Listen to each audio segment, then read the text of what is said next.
Well, no big surprise. I can't pull it down myself.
That was nerve-wracking.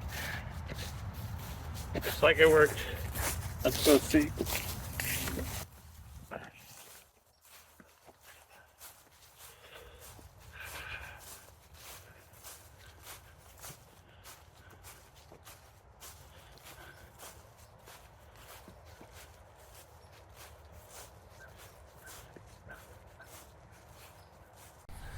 This would be perfect material for a hugel mound. See how soft that wood is? Basically what you've got is biodegradable fiber that if it's kept underground, it's going to act like a sponge. Soak up water, swell up, and retain that water as it's buried. Hugel mounds don't require water unless, perhaps in case of severe drought. That's kind of fun to do. Rotted wood does not burn as well, as clean as a good dry hardwood. So that's just one of the reasons you got to know what your best options are with the material that you have on hand. Did some damage here. Certainly. Don't know if that was avoidable. I did manage to drop it without having the base of the trunk swing out anywhere. So that's good. All right. Well, now there's just the work of cutting it up.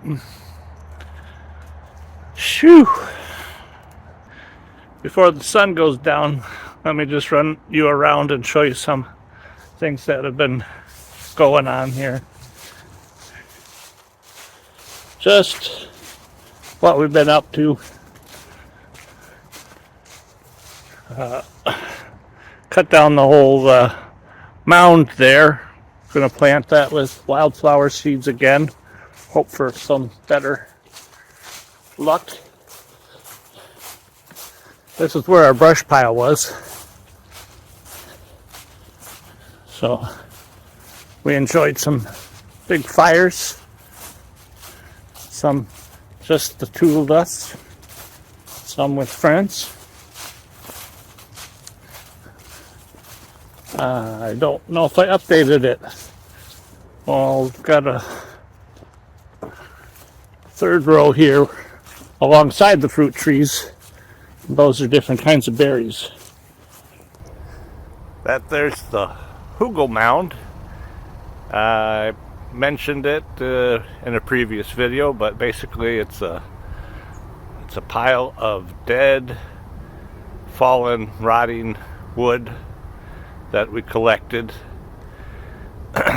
Made a pile that was like 6 feet high, and then from our neighbors here with the stables, we collected a bunch of horse manure cleanings and buried the whole thing. And it was relatively easy. Took a lot of time, and even though using the tractor bucket. But it should be there for a long time. It should become more productive and useful. The weeds loved it immediately. I should have layered with putting down some logs, putting down some manure, and layered it up like that, because what we ended up with are air pockets in the center, and that's not necessarily a bad thing. The garter snakes really enjoy the area here, and I think they've kept the area free of rodents, because we did, I'll show you in a second, we did plant a butternut squash plant up in there that did really well, and we have to harvest that before we get to freezing weather here. You can see up on top there, that's where we planted the butternut.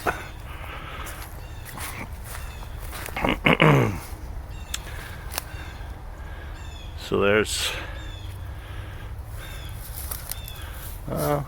that one to get eaten, or just get rotten.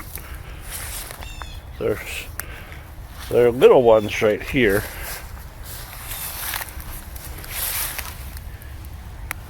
Guess they're mostly all pretty little, but it grew up and over the side. This is all just one plant. It came up over here.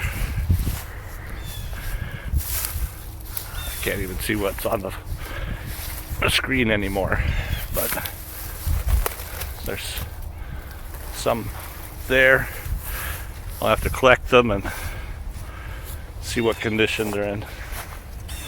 Anyway, this whole thing is an experiment, and I was thinking if I really want to turn it into straight up garden, I could cover the whole thing with a tarp for a while and kill back all the weeds. One of the advantages of doing a large mound like this is that if you've got a small area to work with, it just creates more space. You're using the 3D environment to create these extra spaces. I'd say that this is roughly doubling the surface area that's available for planting on the ground that it's sitting on. So I've got ours running roughly north and south, just on the north side of our orchard, and you could position it different ways to create different micro environments, microclimates on your property, whether you might want to run it east and west to create a shady side if you live somewhere that gets a lot of sun. Might make a cooler spot for you to plant some of the things that don't do so well where you're at. Just ideas, potential. We had another fire here, bit of a pile to work with yet, so we'll be probably doing that all winter, I guess. Set out some stumps as cute benches. Can see the new horse in the back there. That's their quarantine corral there. Whenever a new horse comes, he or she spends a couple of weeks in that paddock by themselves. And that's our cuttings pile. It'll turn into firewood, bonfire material next year when it's dried out enough. Just like coming back here. I take pictures of that bench more than I sit on it.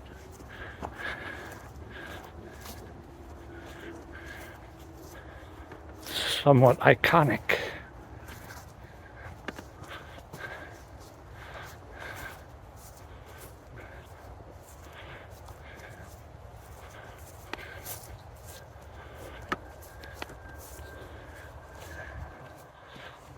All right. Well, there's not much new back here, I guess.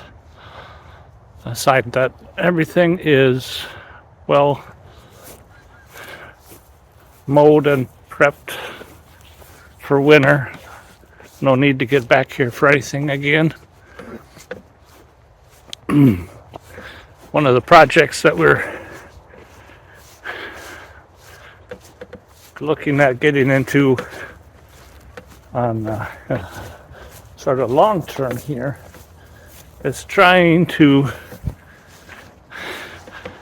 level out enough along the fence line here, at least between the berm and the fence, that we can get the mower back in there. It's just too much of an angle at the moment. Hey fella, it's kind of wet there right now. Are you avoiding the mud? Looks like you're mostly hanging to the edge, huh? Well, it's been pretty lovely weather for fall. Already November. Yeah, I'm sorry you browsed everything that you like on your side, and the electric wires make it difficult for you to get over to our side. That's kind of a bummer.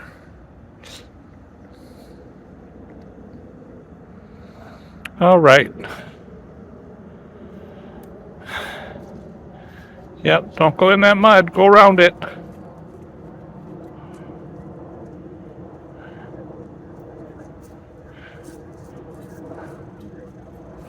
See you later.